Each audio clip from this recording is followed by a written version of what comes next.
Assalamualaikum warahmatullahi wabarakatuh. Selamat sore teman-teman semua. Selamat datang kembali di channel YouTube Dosen Muda Batu Sangkar.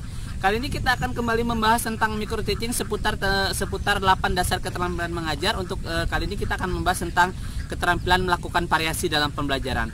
Nah, bagaimana caranya melakukan variasi dalam pembelajaran dan bagaimana juga tips dan triknya, tetap stay tune di channel YouTube ini.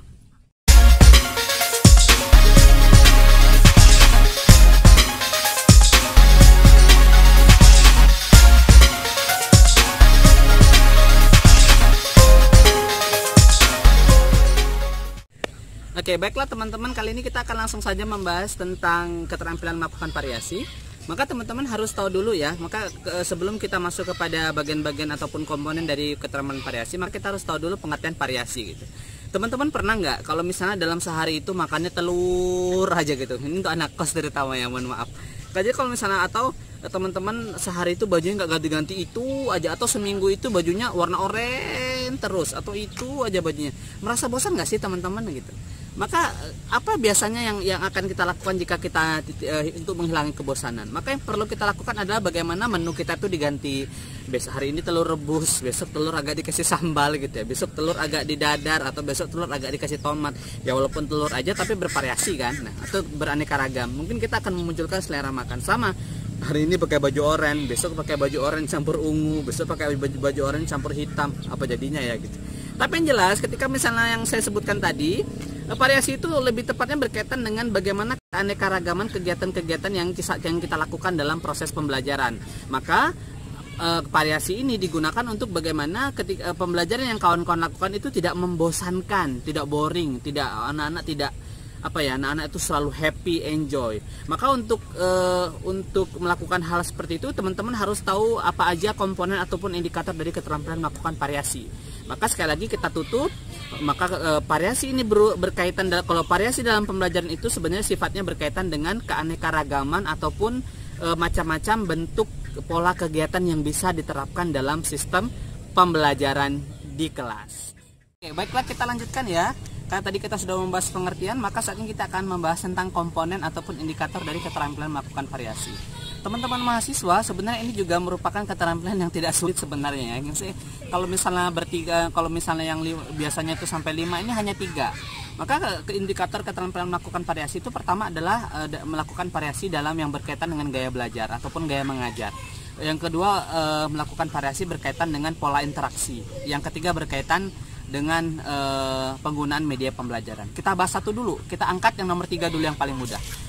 Yang paling mudah, yang paling kita sering lihat adalah bagaimana cara guru itu menampilkan ataupun menampilkan media pembelajaran sebagai salah satu cara menarik guru untuk meningkatkan minat dan motivasi peserta didik. Maka bagaimana caranya ini kita bagi ke dalam 3. Pertama adalah jika misalnya media pembelajaran itu hanya dapat dilihat tapi dia tidak dapat bergerak ataupun bagaimana gitu. Maka teman-teman pernah nggak sih ketika misalnya sekolah ada guru kita ataupun ada salah seorang guru yang menyajikan gambar, gambarnya itu ditempel ke papan tulis, kemudian siswanya 30 orang, yang nampak itu yang paling depan aja gitu. Misalnya seperti ini. Saya ambil contoh satu, misalnya kayak gini ya. Oke. Ini adalah contoh gambar gitu. Maka yang tidak boleh kita lakukan dalam membuat variasi adalah kita tidak memperhatikan gambar itu detail atau tidak.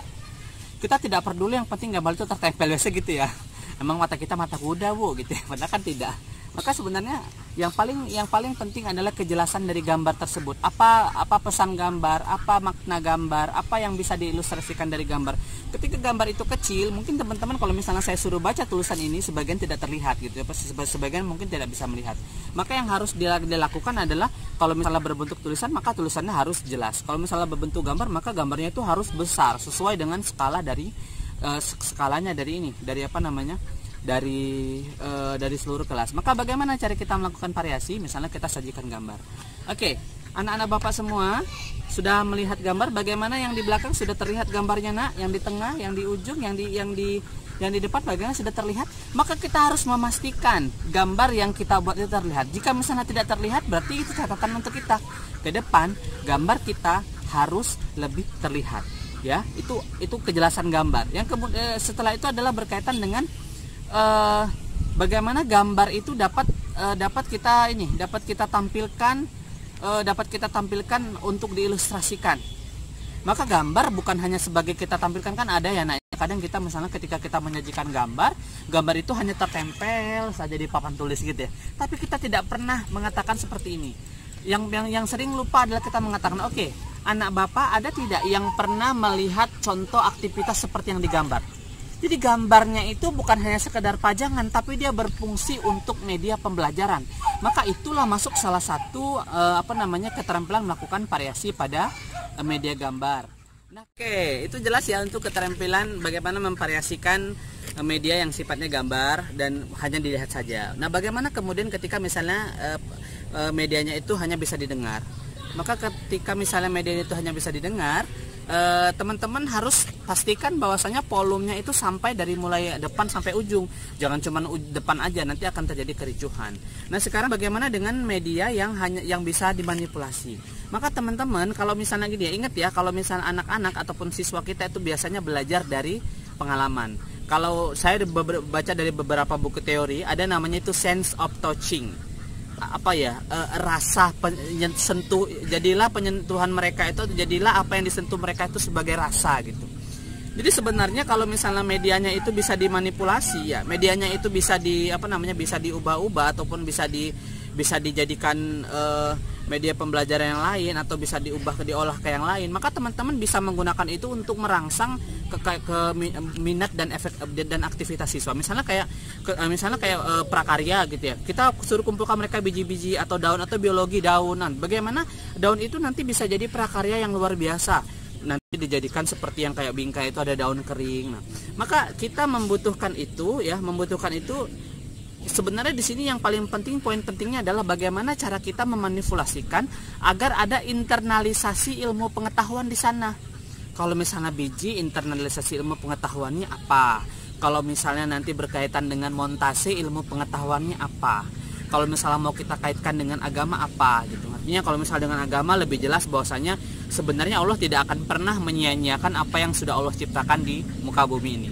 Nah, itu adalah cara-cara memvariasikan untuk media pembelajaran, baik yang bisa dilihat atau bisa didengar, atau media yang bisa dimanipulasi. Oke teman-teman, setelah kita sudah membahas tentang melakukan variasi yang berkaitan dengan media pembelajaran ataupun media yang digunakan, maka kita beralih pada indikator yang selanjutnya, yaitu berkaitan dengan variasi gaya mengajar. Kenapa kok gaya mengajar itu penting gitu ya? Karena memang seperti tadi, ketika kita makannya hari ini telur rebus, besok telur rebus, besok telur rebus, besok telur rebus, besok wisulan gitu ya. Kan jadinya nggak bervariasi gitu. Nggak lucu Pak, krik. Kita lanjut ya. Maka kalau kita masuk kepada variasi gaya mengajar, maka kita sebenarnya berfokus kepada ranah di mana suara kita dibutuhkan, kemudian kesenyapan kita harus perhatikan, kontak pandang kita harus diperhatikan gitu ya, kemudian mimik dan gerakan juga harus diperhatikan gitu, kemudian perubahan posisi harus juga diperhatikan. Oke, kita masuk ke pertama, berkaitan dengan gaya mengajar. Maka teman-teman harus memperhatikan suara ya. Suaranya bagaimana Pak? Misalnya seperti ini. Kalau misalnya kita ngajar, suara kita jangan kecil aja gitu, atau jangan besar aja, atau jangan tinggi banget. Langsung misalnya masuk pertama kali, Assalamualaikum warahmatullahi wabarakatuh, sampai di akhir kita udah pingsan, gitu misalnya kayak gitu. Kan gak lucu. Maka sebenarnya kenapa variasi dari suara ini diperlukan? Karena biasanya ketika kita ingin menekankan salah satu itu, kita menggunakan suara. Nah, salah satu hal yang paling akan bisa menjadi pusat perhatian siswa adalah suara kita. Menggelegar tidak, lembut tidak, ada tekanan tidak, kapan kita harus besar suaranya, kapan kita harus kecil suaranya. Ini sebenarnya natural saja, cuman kita harus bisa adanya penekanan. Maka dalam melakukan variasi suara itu berkaitan dengan besar kecil, tinggi rendah, cepat lambat, kemudian memberikan tekanan. Bapak kasih contoh satu-satu. Misalnya seperti Bapak aja ketika misalnya menjelaskan kepada teman-teman di channel ini ya. Maka kalau misalnya saya fokusnya ke teman-teman, hari ini kita belajar tentang melakukan suara, nggak denger ya. Maka sebenarnya seperti ini, Oke, baiklah, kita akan hari ini kita akan belajar tentang energi. Anak-anak Bapak ada nggak yang tahu pengertian energi? Boleh seperti itu. Atau dalam rumus fisika dinyatakan seperti ini. Oke, anak Bapak sekarang jadi seperti itu ya. Jadi antara mimi kemudian penekanan itu dipentingkan. Artinya tinggi rendah. Kapan kita menggunakan suara yang tinggi? Kapan kita menggunakan suara yang rendah? Kapan kita menggunakan suara yang besar? Kapan kita menggunakan suara yang kecil? Jadi suara kecil itu dibutuhkan ketika kita ingin menarik perhatian siswa. Misalnya siswa ribut. Oke, tiba-tiba suara kita kecilkan. Nah, itu siswa nanti akan bertanya-tanya, kok suara Bapak itu kecil ya? Nanti baru kalian tanya. Oke, kalian tahu nggak kenapa suara saya kecil? Karena kalian ribut, nak. Dengar nggak suara saya? Nah, jadi seperti itu. Nah, kemudian bagaimana dari suara ini memberikan tekanan? Ya, misalnya kayak gini ya. Oke, anak-anak Bapak semuanya, coba dengar di sini. Hari ini kita akan membahas tentang energi. Maka energi itu adalah, bisa gitu ya, energi itu adalah kemampuan untuk melakukan usaha dan atau kegiatan. Jadi kemampuan untuk melakukan usaha. Jadi pas di poin pentingnya itu kita tekan di sana. Jangan cuma energi kemampuan melakukan usaha atau kerja atau kegiatan. Anak-anak tidak akan pernah bisa dengar suara kita, ataupun itu penting nggak sih? Mereka nggak akan pernah ngerti. Itu berkaitan dengan keterampilan bagaimana kita mengecilkan suara. Yang kedua itu berkaitan dengan kesenyapan. Sebenarnya kalau kesenyapan ini salah satunya tujuannya adalah bagaimana teman-teman bisa menenangkan kelas. Misalnya seperti mendiamkan sejenak, memusatkan pandangan, menurunkan nada suara, kemudian mengajukan pertanyaan. Misalnya salah satunya adalah di sini memusatkan pandangan. Maka kalau misalnya ada anak yang ribut, maka pusatkan pandangan kita kepada anak itu sambil kita menjelaskan. Oke, baik, misalnya seperti ini ya, yang ribut di ujung sana. Oke, baiklah, kita akan fokus ke pembahasan selanjutnya. Tapi mata kita tetap tetap melihat ke bagian orang-orang yang ribut. Atau kita pandang aja tapi kita diam sambil senyum. Nah, seperti itu. Itu ada cara kita melakukan kesenyapan. Dengan begitu dia senyap. Kemudian bagaimana caranya lagi melakukan kesenyapan? Dengan mengajukan pertanyaan. Mereka ribut. Oke, anak-anak Bapak sekarang Bapak ada hadiah. Atau anak Bapak sekarang Bapak ada pertanyaan. Oke, sekarang zikri, silakan. Apa yang dimaksud dengan ini? Itu berikan mereka jeda waktu. Maka jeda waktu itu akan mengembalikan performa kelas teman-teman kembali. Yang kedua berkaitan dengan kontak pandang. Maka kalau misalnya cinta itu pasti dari mata turun ke hati. Nggak berkaitan dengan itu, Bu, cinta melulu. Oke, kita berkaitan dengan kontak pandang. Ketika kita mengajar, maka kita wajib kontak pandang kita harus kepada siswa kita. Maka ada pepatah mengatakan, sapulah siswa kita dengan pandanganmu. Artinya pandangan kita itu bukan hanya kepada satu siswa aja. Misalnya siswa yang pintar aja, siswa yang cantik aja, atau siswa yang ganteng aja. Nggak gitu ya. Jadi seluruh siswa itu harus kita perhatikan. Mulai dari ujung, mulai dari yang ingusan, mulai dari yang rambutnya bakarek duo, atau mulai dari yang di sini ada bunga bangkai, di sini ada bunga Araplesi arnoldi misalnya, atau di sini yang ada kupu-kupu. Sampai kayak gitu kita perhatikan. Jadi situasi kelas itu kita perhatikan. Maka sebenarnya kalau pepatah mengatakan sapulah siswa dengan pandanganmu, itu maksudnya kita harus memusatkan pandangan kita kepada seluruh siswa. Jangan kita paksa, kamu. Nah, kan sering kayak gitu ya. Itu nggak bagus. Karena memang tugas kita adalah bagaimana kita memandang satu persatu siswa. Oke, kemudian terakhir ya, untuk variasi gaya mengajar, maka teman-teman juga harus memperhatikan mimik dan gerakan badan. Bukan berarti kalian menari. Gerakan kita bagaimana, tangan kita bagaimana, menjelaskan ini bagaimana. Kita nggak boleh ngupil, kita nggak boleh garuk-garuk, kita nggak boleh garuk-garuk seperti ini gitu. Nanti pokoknya kita nggak boleh yang lain-lain. Pokoknya gerakan kita adalah pertama mimik wajah. Kalau senyumnya senyum, kalau marah ya marah, kalau misalnya sedang tegas ya tegas, kalau misalnya kita happy ya happy, hore, happy banget. Kalau misalnya kita marah, kita bilang maaf ya nak, Bapak tidak suka. Jelas. Maaf ya nak, Bapak tidak suka. Jangan kayak gitu. Itu mimik dan gerakan badannya tidak sesuai. Maka kalau misalnya kita menjelaskan hal yang serius, kita harus juga serius. Oke, yang terakhir tuh berkaitan dengan perubahan posisi. Teman-teman pernah nggak sih melihat guru yang seperti ini? Bentar ya, saya peragakan. Oke anak-anak, hari ini kita akan saya akan membelajarkan tentang ini. Pernah nggak sih seperti itu? Pernah ya? Atau gini, atau teman-teman pernah lihat gurunya itu duduk aja di singgasananya, atau gurunya itu berdiri aja di sudut di pojokan, udah kayak penunggu gedung gitu ya. Jadi ketika kita misalnya menjadi guru ataupun menjadi pendidik ya, kita tidak boleh melakukan itu semua. Kalau misalnya kita sudah melakukan perubahan posisinya itu dari duduk, berdiri, duduk lagi, atau kita berjalan-jalan pun kita harus sesuaikan. Misalnya dalam konteks memeriksa tugas anak, dalam konteks memperhatikan mereka belajar kelompok. Jadi ketika mereka belajar kelompok, diskusi kelompok, kita jangan duduk di singgasana kita pastikan bahwasanya murid kita aktif. Jangan pula kita berdiri di ujung sudut gitu ya, kayak penghuni gedung, kan lucu ya, ditambah nanti pakai baju putih semua, wah sudah gawat, angker banget tuh kelas gitu kan. Atau ditambah kamu udah muka kita nggak ini ya, nggak mendukung. Terus kemudian kita berdiri di pojokan kelas, sudah kayak hantu aja deh kita jadi guru. Lu guru atau hantu gitu kali ya. Maka gerakan-gerakan itu yang kemudian diperlukan untuk diperlukan untuk kita dalam mengajar. Kemudian apa sih tujuan kita melakukan perubahan posisi ataupun gerak, Pak? Pertama, kita harus mengerti bahwasannya ketika kita terpaku pada satu tempat, anak-anak akan bosan dan monoton. Tapi misalnya ketika kita misalnya dalam hal menjelaskan, misalnya seperti Bapak ya, Bapak tidak bisa diam. Misalnya kalau menjelaskan tuh pasti saya bilang seperti ini. Oke, baik anak-anak, sekarang kita fokus pada gambar ini, kita jelaskan mana gambarnya apa. Oke, kalau misalnya kita sudah mau ke fokus ke anak-anak lagi, maka kita sudah fokuskan pandangan ke anak-anak. Sudah, sekarang kawan-kawan perhatikan, lihat gunung di sana.